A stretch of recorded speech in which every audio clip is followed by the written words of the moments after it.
Kita. Lulu RD TV. Ayan, samahan nyo ako mga po, magluto tayo ng sinabaw na bangus.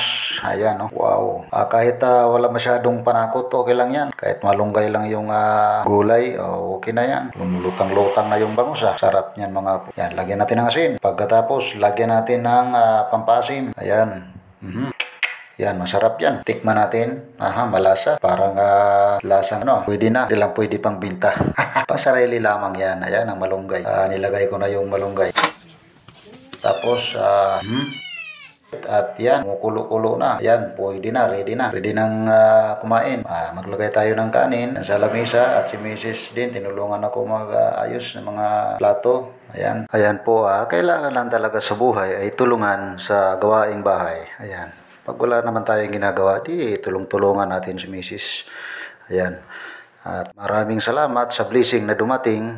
At pag mayroon namang natitira sa aking sahod, bumibili rin kami ng masarap-sarap din na ulam. Diba? Tutuin kami.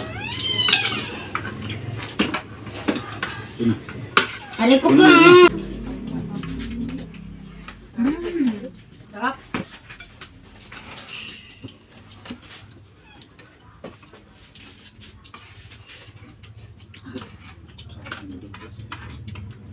Ayan, maraming salamat po sa pagsubaybay sa aking YouTube channel at Facebook page. Thank you po. Bye-bye. Love you all.